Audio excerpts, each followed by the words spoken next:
Hello guys, कैसे हो भी सब लोग? बहुत बढ़िया, वेरी नाइस। हाँ, मैं जानता हूँ बड़े दिनों बाद वीडियो आ रही है ये। हाँ, थोड़ा सा बिजी था। चलिए, आज हम लोग बातचीत करने वाले हैं हीट की। This will be our new chapter, next chapter heat. इसमें हम लोग हीट के फ्लो होने के मोड्स वगैरह के बारे में भी चर्चा करेंगे, सब बात करेंगे। मेरा नाम है गगनदीप सिंह, मैं आपका मास्टर, ये हम सबका बहुत ही प्यारा चैनल जिसका नाम है न्यूटन पाजी। तो जो सन्नाटे नए आए हैं, सब्सक्राइब का बटन दबा के घंटी बजा दो। चलिए, टॉक अबाउट हीट। सबसे पहले हीट क्या चीज है इसके बारे में समझते हैं। What is heat? हाँ भाई, तुम लोग बताओ क्या होती है हीट? तो बच्चों ने बोला heat is a form of energy. बिल्कुल सही बात है। कौन सी एनर्जी है ये? यहां पे गर्मी है, हाँ। अच्छा, मान लो ये हवा है ना, हवा तो है, मानना गैस में हवा है। यहां पे गर्मी है, इट इज हॉट। लेकिन वो कैसे कहेंगे? बाहर ठंड है, यहां पे हवा है, यहां पे गर्मी है, इसलिए हम कह रहे हैं कि यहां पे हवा गर्म है।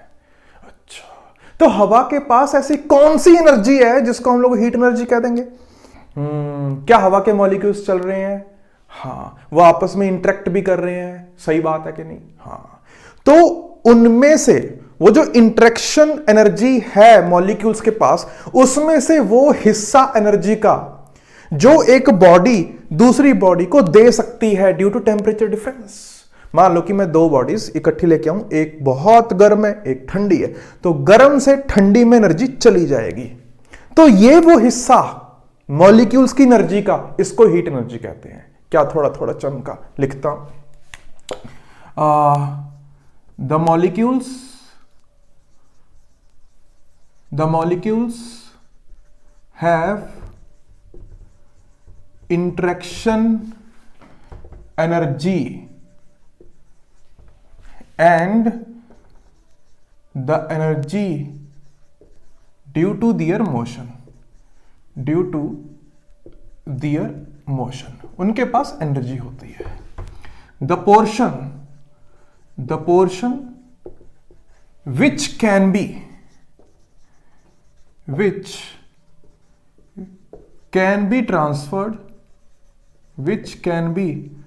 transferred from one body to another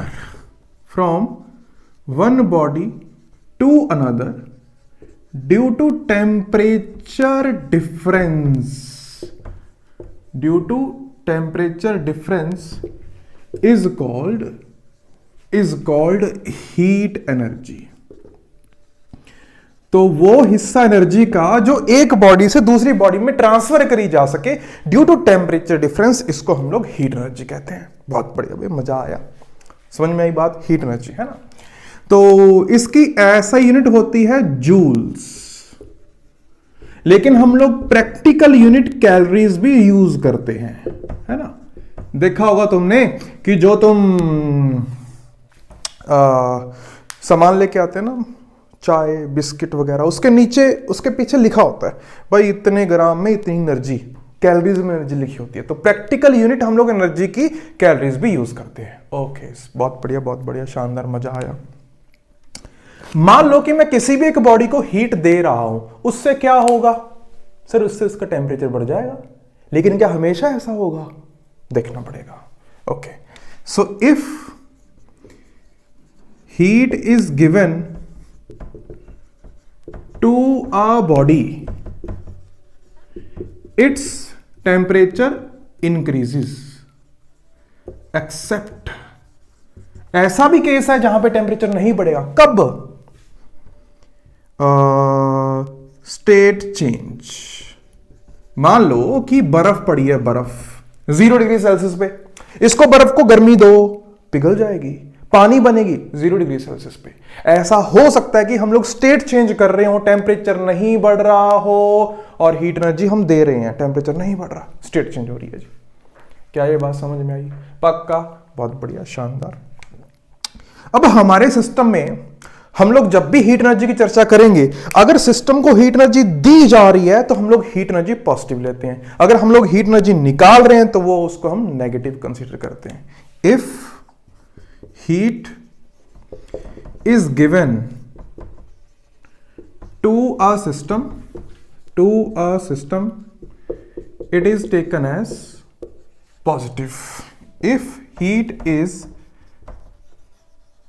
taken from a system, it is taken as negative. अगर हीट निकालोगे उसको हम नेगेटिव कंसीडर करेंगे, हीट दोगे तो पॉजिटिव कंसीडर करेंगे. ये थोड़ी सी बातचीत है अबाउट हीट एनर्जी. समझ में आया? छापो छापो छापो. छाप लिया.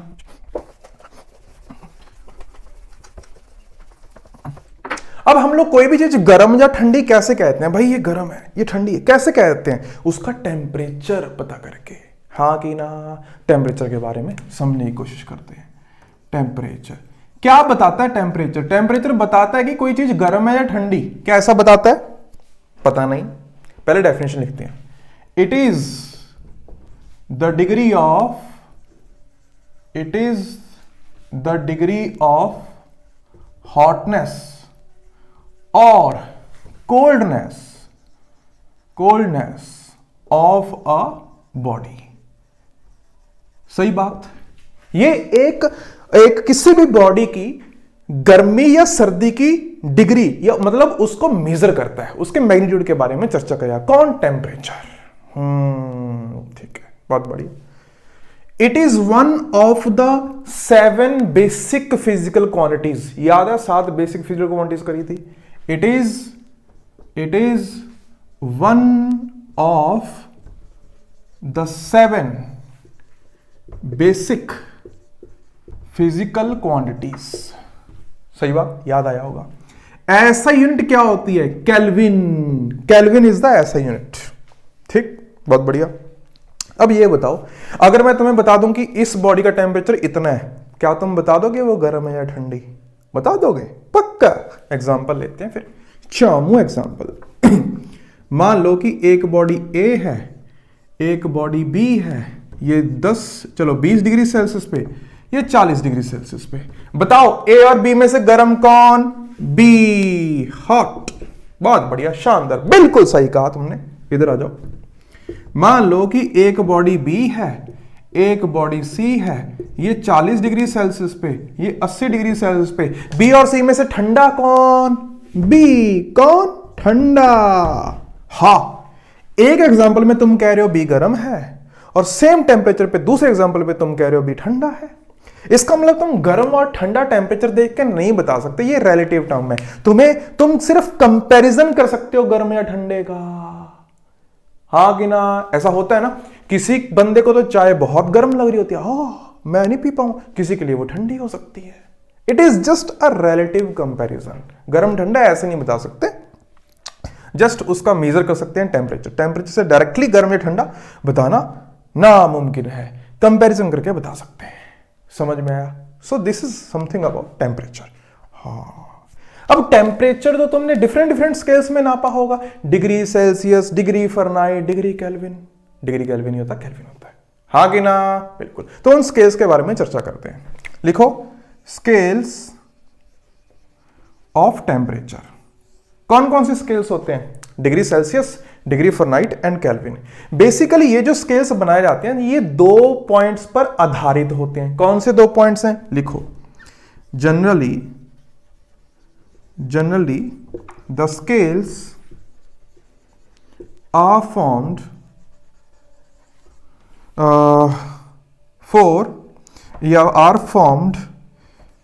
by defining 2 points. कौन कौन से?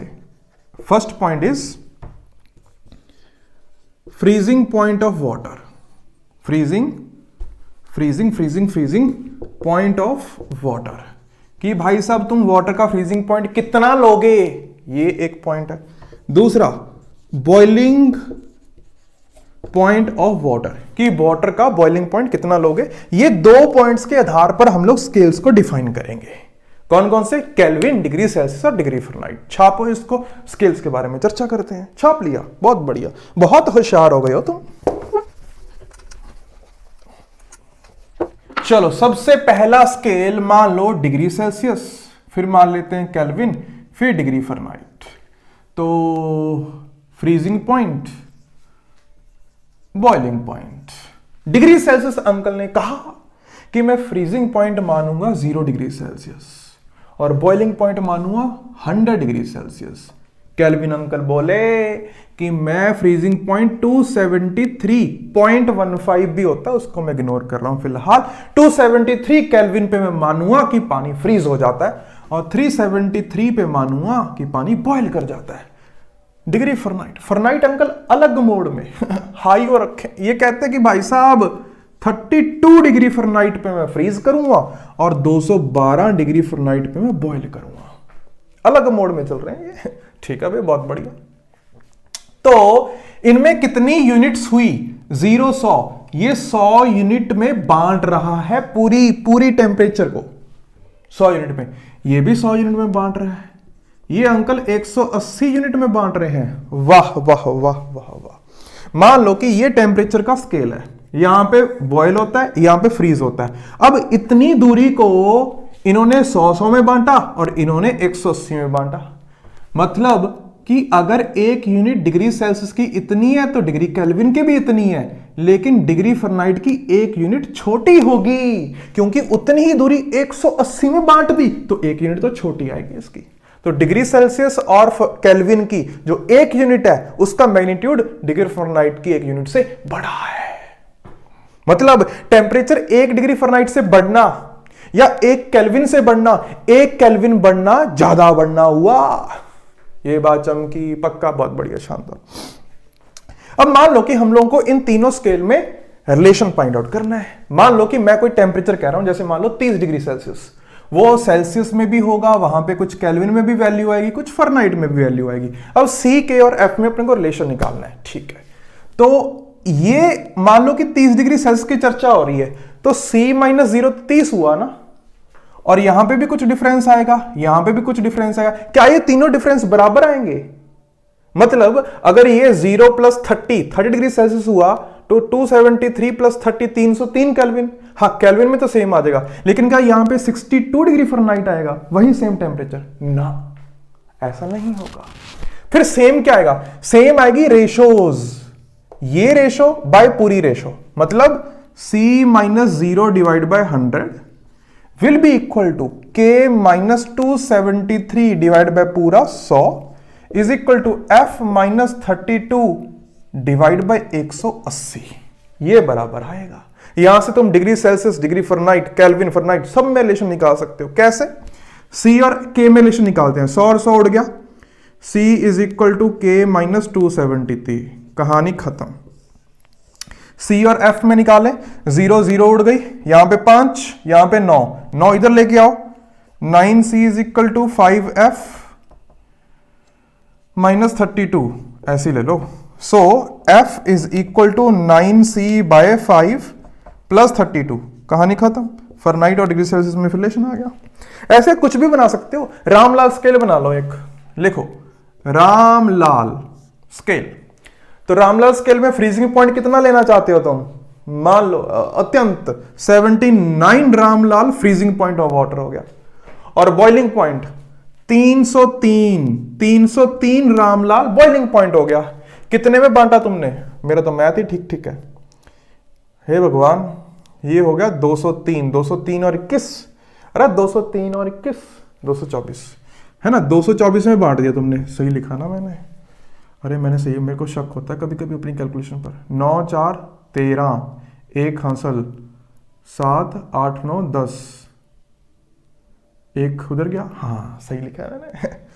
तो अब रामलाल में मान लो कि R, so this will be equal to R - 79 divide by 224। बन गया भाई साहब, डिग्री सेल्सियस और रामलाल में रिलेशन बन गया। 30 degree Celsius is equal to how many Ramlal? बड़े आराम से निकाल लेंगे, कोई भी स्केल बना लो, कोई दिक्कत वाली बात नहीं है। छोटा चौमो एग्जांपल कर लेते हैं। चलो, 30 डिग्री सेल्सियस को केल्विन और फॉरनाइट में डिवाइड करो, मतलब पता करो कि केल्विन में कितना आएगा, फॉरनाइट में कितना आएगा। अच्छा, C की वैल्यू दे रखी है, तो K कितना आया भाई? K is equal to C + 273, यानी कि 303 केल्विन। ओके, बहुत बढ़िया। फॉरनाइट में बताओ, Fahrenheit is equal to 9 × 30 divide by 5 + 32। 6 से उड़ गया है, तो 6 से 9 × 6 54, 54 और 32 54 और 32, 86 डिग्री फॉरनाइट। तो 30 degree Celsius equal to 303 kelvin, 86 degree Fahrenheit. किसी भी स्केल में निकाल लो यार, क्या फर्क पड़ता है। समझ में आया? पक्का? बहुत बढ़िया, छापो इसको। अब ये जो टेम्परेचर के स्केल्स होते हैं, ये हम लोग मेजर कैसे करते हैं? हम लोग कैसे टेम्परेचर मेजर किया जाता है? थर्मोमीटर से। अरे थर्मोमीटर, तो थर्मोमीटर क्या होता है? थर्मोमीटर तो एक डिवाइस होता है। थर्मोमीटर स्पेलिंग देख लेना यार, I am not sure about it. Thermometer, it is a device, it is a device used to measure temperature। इसको टेम्परेचर नापने के लिए प्रयोग किया जाता है ना? बिल्कुल सही बात है। अब तुमने देखे होंगे दो टाइप के थर्मोमीटर, अगर तुमने पढ़ाई करी होगी। एक तो वो होता है जो हम लोग बुखार वगैरह चेक करते हैं, उसको क्लिनिकल थर्मोमीटर बोलते हैं। एक वो होता है जो केमिस्ट्री की लैब में होता है, एक्सपेरिमेंट में, बड़ा सा, इतना बड़ा होता है वो। दो टाइप के थर्मोमीटर होते हैं generally. First clinical, second laboratory thermometer. Laboratory, हाँ ठीक है। जो क्लिनिकल थर्मोमीटर होता है उसकी रेंज थोड़ी होती है, थोड़ी। कैसे कि बॉडी का टेम्परेचर 37.6 डिग्री सेल्सियस होता है, तो उसको 35 से लेके 40 तक बना दिया। मान लो कि 40 डिग्री सेल्सियस, मतलब 35 से 45, बहुत छोटी उसकी रेंज होती है ना? I am not sure about it, but approx. लेकिन जो लैबोरेटरी में थर्मोमीटर होता है एक्सपेरिमेंट में, भाई साहब उसकी रेंज बहुत बड़ी होती है, 0 से लेकर 100 डिग्री सेल्सियस तक सब नाप लेगा वो। क्योंकि अब मान लो कि ह्यूमन का टेम्परेचर 45 पहुंच गया, नापने की जरूरत नहीं, सीधा भगवान को प्यार हो चुके हैं, तो क्या नापोगे उसका टेम्परेचर? और मान ले बहुत ही ठंडा हो चुका भाई साहब, तो भी ऐसा किसी के साथ ना हो, भगवान सबको सुरक्षित रखे। तो 37.6 डिग्री सेल्सियस है ना, 37.6, तो इसी के आसपास ह्यूमन का टेम्परेचर होता है। 2-3 डिग्री कम हो सकता है, 2-3 डिग्री ज्यादा हो सकता है, इतना ही अपने को नापना है, इसलिए इसकी रेंज छोटी होती है। समझ में आया? पक्का? बहुत बढ़िया। अब मान लो कि हम लोग क्लिनिकल थर्मोमीटर से टेम्परेचर नाप रहे हैं, लगा लिया मुंह में, निकाला बाहर, मरकरी कुछ डिस्प्लेस हो गया इतना, वहां से हम लोग टेम्परेचर नापते हैं। अच्छा, मतलब मरकरी की लेंथ अपने को टेम्परेचर बताती है। कैसे? कि भाई साहब इतना मान लो मरकरी को फैलने का रास्ता दे दिया कि भाई साहब यहां पे हम कहेंगे 35 डिग्री सेल्सियस और यहां पे 40 डिग्री सेल्सियस कहेंगे। मान लो कि इसको 5 इक्वल हिस्सों में बांट दिया अपन ने, है ना? मतलब 5 डिग्री सेल्सियस को हमने 5 हिस्सों में डिवाइड कर दिया। इसका मतलब अगर मरकरी यहां तक पहुंचा तो 36, यहां तक पहुंचा तो 37, यहां तक पहुंचा तो 38, यहां तक पहुंचा तो 39। समझ में आया? तो हम लोग टेम्परेचर मरकरी की लेंथ से नाप रहे हैं। मतलब कि अगर टेम्परेचर यहां तक पहुंचा तो हमें पता चल जाएगा कि 37 डिग्री सेल्सियस का टेम्परेचर हो चुका है। सो यही टेम्परेचर नापने के क्या क्या तरीके हो सकते हैं? लेंथ हो सकती है, रेजिस्टेंस हो सकता है, प्रेशर हो सकता है। It can be so many ways. Resistance का एग्जांपल लेता हूं। मान लो कि क्वेश्चन में कह दिया जाए कि भाई साहब जब 80 ओम का रेजिस्टेंस होता है तो 0 डिग्री सेल्सियस टेम्परेचर होता है, और कहा गया जब 90 ओम होता है तो 100 डिग्री सेल्सियस होता है। बताओ भाई 86 ओम पे टेम्परेचर कितना होगा? अच्छा, कहानी वही है। कौन सी? यहां देखो, 86 ओम पे पहुंच चुके हो तुम। यहां पे कितनी यूनिट में डिवाइड कर दिया? पूरे 100 को, 100 डिग्री सेल्सियस को कितनी यूनिट में डिवाइड कर लिया स्केल ने? 10 ओम। अच्छा, 86 माइनस 80, 0 पे पहुंच गए, divide by number of units 10 is equal to यहां पे टेम्परेचर माइनस 0 डिवाइड बाय 100। कहानी खत्म। T is equal to 60 degree Celsius आ गया। अरे चमका कि नहीं चमका? रेजिस्टेंस है। वैसे प्रेशर वगैरह से भी हो सकता है सेम। यहां पे प्रेशर पास्कल पास्कल पास्कल लिख दो, कहानी खत्म। कैसे भी थर्मोमीटर बना सकते हैं। वो डिजिटल थर्मोमीटर नहीं होता, वो रेजिस्टेंस से होता है। डिजिटल थर्मोमीटर वो रेजिस्टेंस से वैल्यू बताता है अपने को, उसका फिजिक्स यही है। समझ में आया? पक्का? बहुत बढ़िया। तो ये सब थी बातें रेजिस्टेंस वगैरह की, थर्मोमेट्री की। अगली क्लास में अभी मैं रिकॉर्ड करने वाला हूं, तुम्हारे लिए अगली क्लास में थर्मल एक्सपेंशन वगैरह की चर्चाएं करेंगे, ठीक है। तो जो सन्नाटे नहीं है सब्सक्राइब बटन दबाओ, घंटी बजाओ, और हम लोग मिलते हैं नेक्स्ट क्लास में। तब तक के लिए होमवर्क करो, असाइनमेंट है नीचे, करो उसको। मिलते हैं हम लोग नेक्स्ट क्लास में। टाटा।